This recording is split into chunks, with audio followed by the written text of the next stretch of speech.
Good evening and welcome to 27 Minutes here on WJTS 27. Jasper High School's technology and education program showed off some of their projects earlier this week.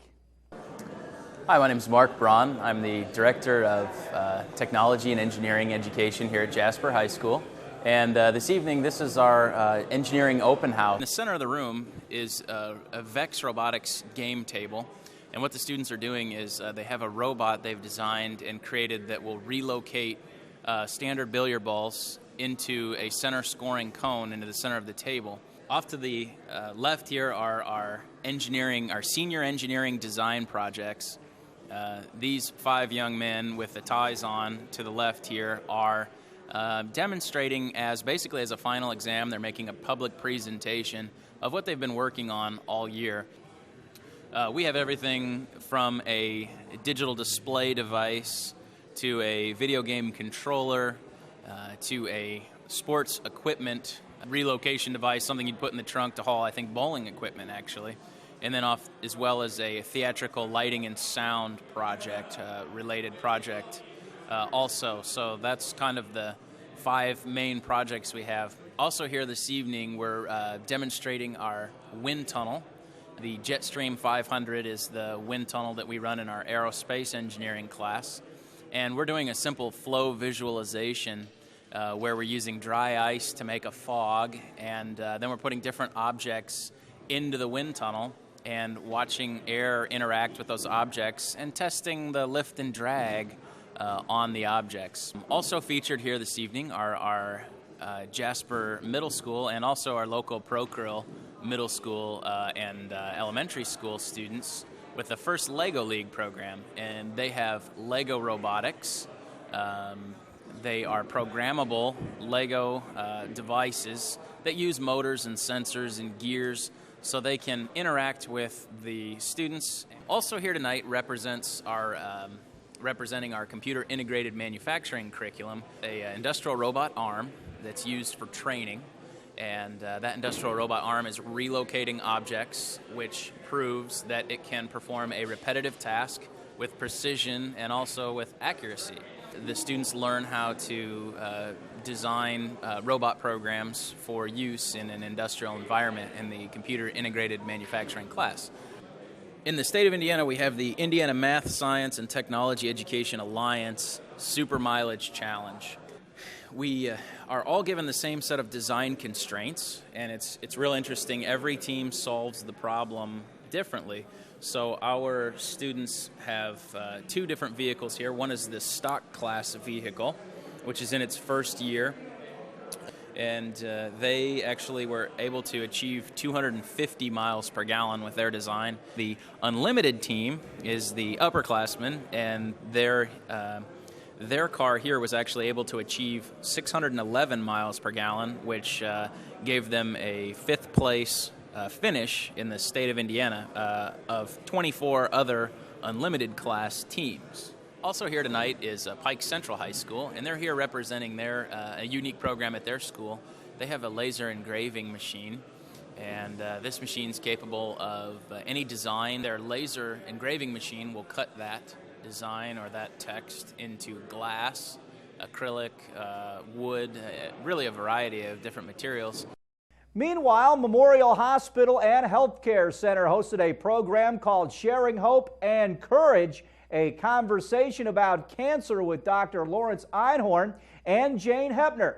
Hepner lost her husband Terry, the head football coach at Indiana University, to cancer last June. Jane still was involved in all facets of the IU football program as the Hoosiers had their best season in over a decade. She shared her thoughts about the experience she had with cancer and her late husband's illness. Before I begin speaking to groups, I give a disclaimer. Everyone in this room has a story. It's a fact that we've all been through challenging times. No one is exempt from trouble. So I want you to understand that I don't have all the answers, nor do I presume to know why things happen the way they sometimes happen. One thing I do know is we're all in this together. I'm here to let you take a peek inside of my heart to see if any of my journey is familiar to you. Terry and I had the privilege of sharing an incredible life together. We both improved with age. Can anyone relate to that? Quite honestly, it took us a while to get over ourselves. People usually have the idea that a coach's life is a glamorous thing, and maybe on some level it is. But for the most part, it's a lot of hard work and problem solving. You can see what an advantage there would be traveling this road with someone who knows you, warts and all. Terry and I were beyond blessed to have reached this point in our life, but it didn't happen overnight. During our glamorous life, we would live in over 20 different houses. We lived in Indiana, where our daughters, Amy and Allison, were born. Alabama, Michigan, Alabama, North Carolina, where Drew, our son, was born. South Carolina, Indiana, Ohio, and back home again in Indiana, as Coach loved to say. Wow, I'm amazed my children still speak to me. Obviously, our livelihood and place of residence revolved around football. Terry's first teaching job was with Eastbrook Schools. He taught junior high science and social studies. He was an assistant high school coach, and the next year was named the head football coach, but he was also the 7th and 8th grade boys basketball coach. This put to rest any idea or chance of him going the route of the round ball. Because quite honestly, I can still remember the trauma of kids not making the team and Terry's trauma at having to tell them. And, for the record, expressing your displeasure on a football field is not quite as confining or easily overheard as in a gymnasium. Eastbrook High School is located between Upland and Van Buren, obviously a farming community. And I, being from Indianapolis, was fascinated watching Friday night football surrounded by cornfields. Our first house was located on what we lovingly called Sewer Street, because the only traffic that went by were trucks on their way to the treatment plant. From Sewer Street, we moved north to Van Buren, the popcorn capital of the world. As some of you know or could guess, Terry had lots of energy, and he thought it would be fun for us to get bicycles. Quite honestly, he was always looking for a way to get me to exercise. Amy was a toddler, and Allison was a newborn, but every night we would pedal around town. Amy in a seat on the back of her dad's bike, and Allison in a basket on the front of mine. I'm pretty sure we'd be arrested for child endangerment today, but we thought it was an adventure. Our time at Eastbrook ended with Terry's resignation from coaching to embark on a time of playing football. We realized that this was the opposite of how events usually occurred, but apparently we weren't normal. He had a tryout with the Green Bay Packers and eventually played 2 years with the World Football League. During this time, we were in Ypsilanti with the Detroit Wheels and Charlotte with the Charlotte Hornets. My parents, in the off-season, we lived in Birmingham, where my parents had moved from Indianapolis when my dad became the chaplain at the VA hospital there. As a side note, Terry taught driver's ed, and one of his students was Davy Allison. He liked to say he taught Davy Allison how to drive. The playing career ended when the WFL folded, and by the way, we're still waiting on that last check. We were living in Charlotte at this time, having just welcomed the arrival of our son, Drew. 3 months later, we moved to Mullins, South Carolina. Are the words glamorous or exciting coming to mind? Probably not. More like exhausting, or what were you thinking? Our 3 years in South Carolina were quite eventful. Terry was hired as the athletic director and head football coach, apparently illegally. When we got there, we realized the school district had been sued by the basketball coach that was fired because they didn't give him due process. So within about a month of the time that we had moved there, Terry was in Columbia, South Carolina, at the Capitol, testifying in a trial about this mess that the school board had had going on. And apparently, it was settled, and one of Terry's jobs, one of his first jobs as athletic director, was to reassign all of those people that had been fired. So he got to have the football coach, whose place he was taking, come into his office and assign him whatever it was he assigned him to do. I'm not sure. That was interesting. The first week of school, the high school burned down. Yes, to the ground. Terry was the chief fundraiser as athletic director and groundskeeper also. And some of the groundskeeping duties we did as a family, and I'm sure my kids remember playing on the cinder track that surrounded the field while Mom and Dad got the strings straight before putting down the line of chalk. I think it was about this time that Terry came up with his famous "no job is too small" saying. Though I wasn't always aware of it, God was with us every step of the way. Terry was tested by fire, literally, and my character, and he came through it a better man, and my character was certainly molded by this situation. But I'm happy to say we came away with lifelong friends. Our quarterback and wide receiver were identical twins, Lynn and Glenn Martin. They followed Terry's career, visiting for games every few years. Eventually, they would bring their own sons. They wanted their boys to know this coach who had had such an impact on them. Lynn and Glenn were with us in Bloomington last June. They continue to call and make sure Miss Jane is doing okay. After South Carolina, we headed north to East Noble High School in Kendallville, Indiana. I recently came across an article that was written about Terry when we took the East Noble job. I was struck by how similar the quotes were to the ones describing his arrival at Indiana University. Even though that arrival wouldn't come for another 25 years, he was already becoming known for his positive attitude, enthusiasm, and energy. After a brief stay at East Noble, we began our journey into college coaching.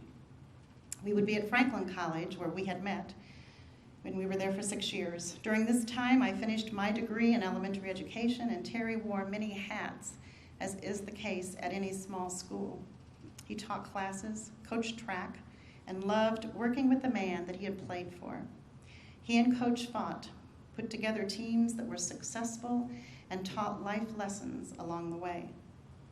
When the opportunity presented itself to go to Miami University in Oxford, Ohio, I wasn't convinced we should go. Imagine that. I had 2 teaching position offers and had put down roots after 6 years. But our family was about to learn a lesson concerning God's provision in a very memorable way. It came in the form of a bird, of all things. I was teaching a morning summer school class, enrichment class at the college, and if you're familiar with Franklin, it's a small school, the town is not big. But I was waiting after class in the morning for Terry to come, and we were going to go home to lunch together. And so I was standing outside an administration building, and as I was standing there, I could hear this bird just making a ruckus noise, and it kept swooping down where I was standing. And when I looked, there in the grass was a little tiny bird that had fallen from the nest. And mother bird was just having a fit. And as I stood there looking at it and looking at the tree, I realized that I couldn't have Terry climb it because there were no branches for probably 20 or 25 feet up. So when he came, we went inside and got a box from one of the offices, a letter box, and got the bird into the box and took it home because we didn't see any way that a cat or something was not going to get it if we left it there. So we took it home. Of course, the kids were thrilled. And we called up one of their science teachers and asked the biology teacher what you do with the baby bird, and he was not encouraging at all. So we had a friend who had a bird. Actually, it was called Larry Bird. And had gotten this bird from someone called the Bird Lady. So we figured if you're called the Bird Lady, you ought to know what to do with the bird. So we called her, and she was a little more optimistic, but not great. She said the chances are the bird's not going to make it. At that, when they're that size, we described how big it was. They really need the mother. But she said, go get Similac or Enfamil or whatever, and baby cereal, get some rice cereal and mix it up just like you would to feed a baby, and do it every 3 to 4 hours and treat it like an infant. And so you need an eyedropper to do that. And she said you can cut up a worm and see if maybe it might even take a little worm. The kids were all over this. So we get everything we need. We're all set. We had the eyedropper, and somebody was the holder, and somebody was the feeder because it would squirm. And so we'd put a washcloth around it, and we'd hold the bird. And the first few times, it didn't want any part of it, and then it didn't take too many feedings before it realized what it was going to get. And so it would be eager as the kids approached and held the eyedropper over it. Well, it was Drew's time to feed, and so he had the eyedropper in his hand, and they had named the bird Victor, by the way. I don't know why. But Victor was excited when he heard him coming, and so they had it, whoever was holding him, and the bird opened its mouth, and Drew's standing there with the eyedropper, and Victor, in his excitement, jumped for the food, and the eyedropper went down its throat. Well, nope, Victor was fine, except Victor's chirp was always hoarse after that. So it just made this funny sound. It wasn't like any bird you've ever heard before. It was really, really special. And so anyway, long story short, Victor loved people. It would, he'd follow us around, he'd follow the kids around, and we really, the two things we were trying to do was to get the bird to fly and to get the bird to be able to feed itself and, peck for worms or whatever. So we would put it in the low branches of trees and try to get it, and it would just sit and look at us, or else it would just jump to the ground and then follow us around. We'd put a worm in front of it, thinking it would look up, waiting for the eyedropper to feed it. So eventually, probably after a week or two, he flew up and would go up to the eave of the house. And so it was doing it one day, and I was at the house, and I could see it was on the neighbor's roof, and it would go no further. And as I was watching it, I got busy doing something, and I heard just the most blood-curdling scream you've ever heard, and I went running out. The high school girl next door had come home for lunch and was laying out in the sun in her bathing suit, and Victor had seen her and flew down and landed right on her stomach and scared her to death. So he loved people. Anyway, well, eventually Victor flew away, and this was the time when we were kind of going through this turmoil of moving and all of that it entailed. And so Victor went away without us. We knew he could fly, but never ever knowing that he was going to be able to feed himself. That didn't look too promising. And one morning at about 6 o'clock, everybody was sound asleep. And all of a sudden, Terry and I heard something and sat up in bed like a shot and looked at each other and said, "Victor!" We heard Victor. We jumped out of bed. We went to the window. We pulled back their blind or whatever it was, the drape, and looked. And there on the fence, right beside the house, was Victor. Except Victor was really Victoria. She had her husband with her. And as we were standing there, just in this most amazing, wow moment, that bird flew down and in the dirt under that window pulled out the biggest worm you have ever seen. Yes, we would be taken care of.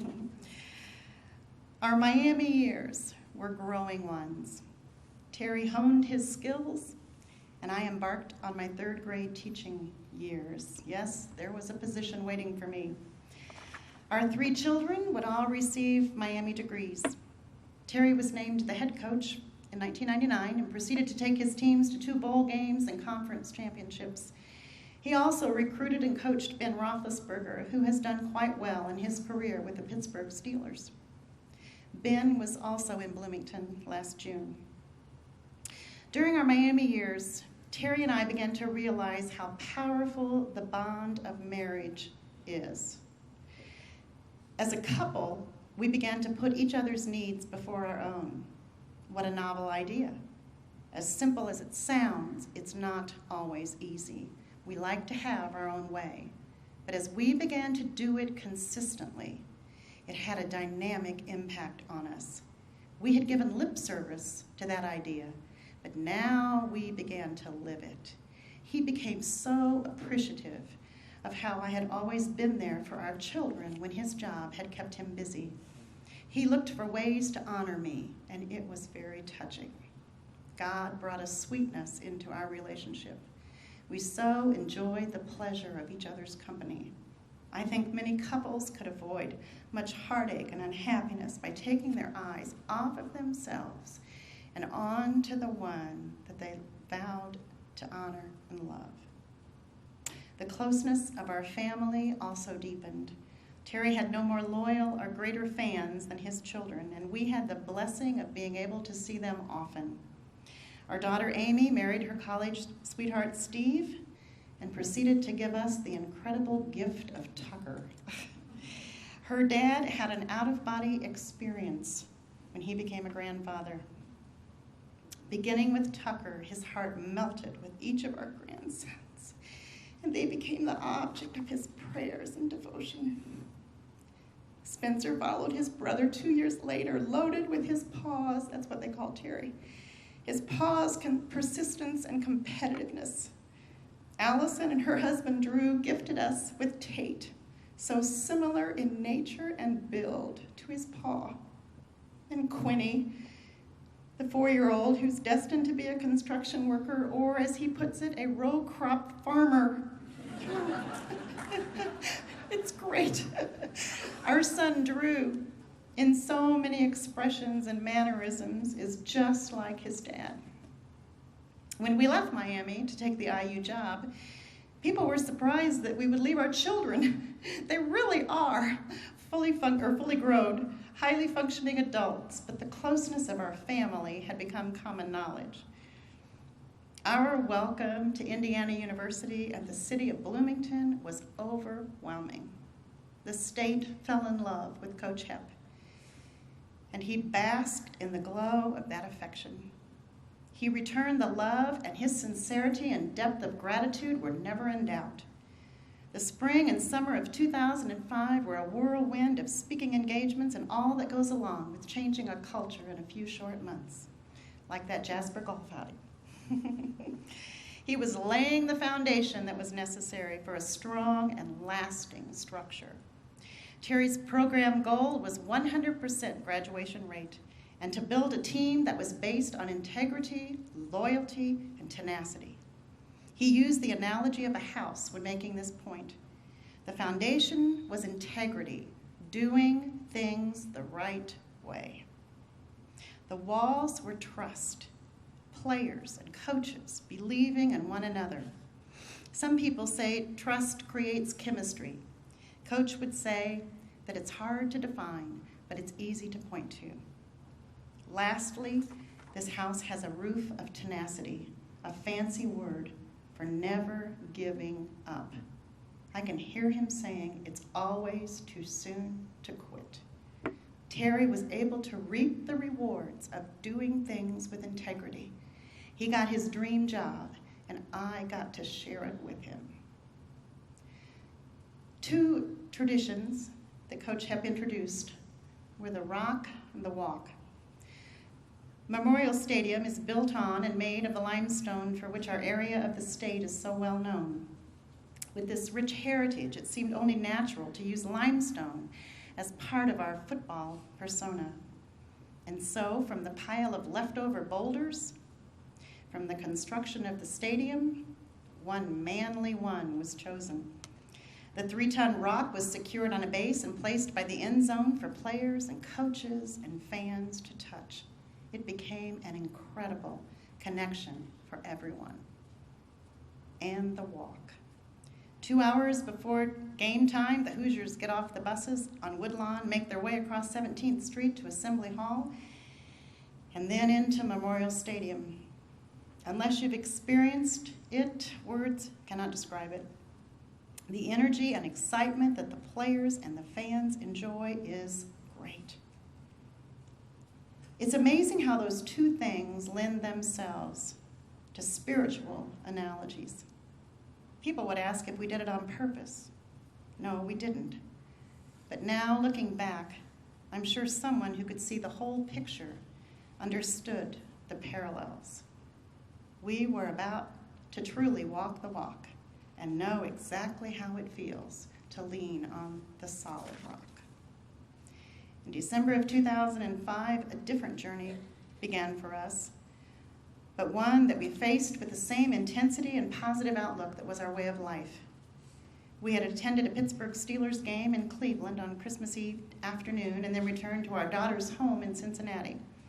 Because of severe headaches, we returned to Bloomington on Christmas morning. I called Dr. Andy Hipskin, the team doctor, and made plans to meet him the next day at the hospital. He would later say that for Coach to leave his family on Christmas Day, it had to be something serious. After the MRI, it was determined to be a brain tumor, and surgery was scheduled for the next morning. Our friendship with neurosurgeon Dr. Marshall Poore began that day.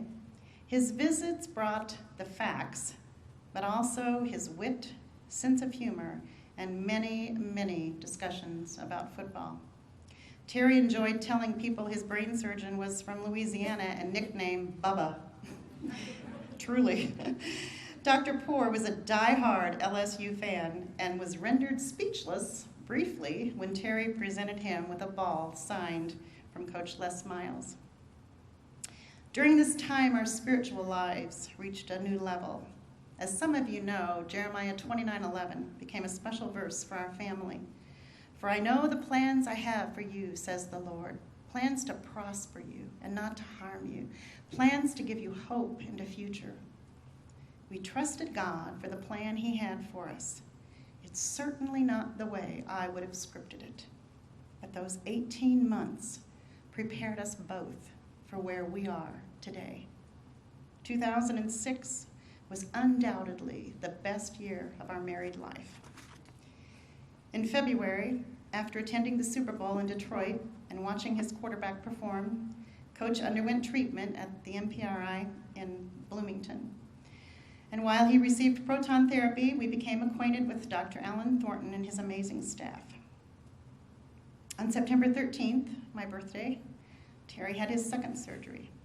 Proverbs 3, 5, and 6 held a special place in our hearts. Trust in the Lord with all your heart. Lean not unto your own understanding. In all of your ways, acknowledge him, and he will make your paths straight.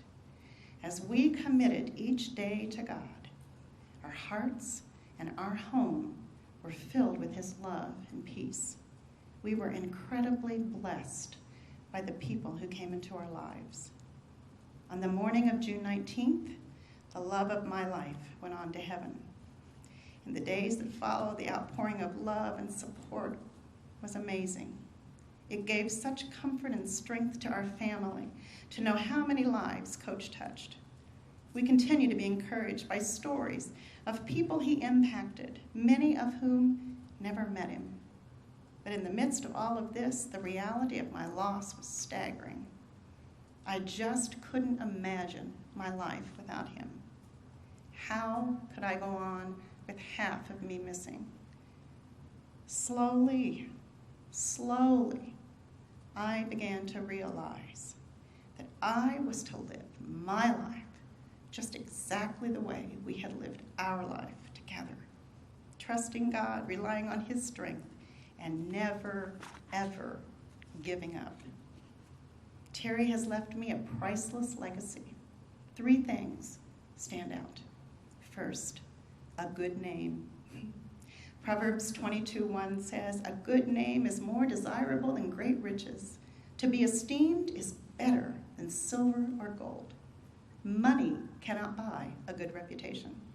I'll be forever grateful that he did things with integrity. Second, an attitude of gratitude. Terry's life was not a perfect one by any stretch, but through it all, he remembered where he came from and how he got to where he was. He appreciated the hard work of others and tried to express that gratitude. I want to always be thankful. And last, a mindset that will not quit. Terry will probably be forever remembered for his admonition of don't quit. I hope so. What better way to be thought of than encouraging others to fight the good fight and keep the faith? And so it seems fitting as we end our time together the same way he liked to finish his speeches, with the Don't Quit poem.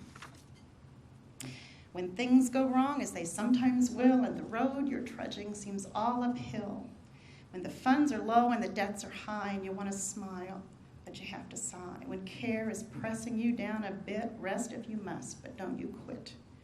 For life is strange with its twists and turns, as every one of us sometimes learns. But many a coward turns about. When he might have won and he stuck it out, but he learns too late when the night comes down how close he was to golden crown. Victory is defeat turned inside out, the silver tint of the clouds of doubt. You will never know how near you are. It may be close when it seems afar. So stick to the fight when you're hardest hit. It's when things seem worst that you must not quit. Thank you. God bless you all. That will wrap up this edition of 27 Minutes here on WJTS 27. For the entire crew, I'm Kurt Gutgsell. Have a great night.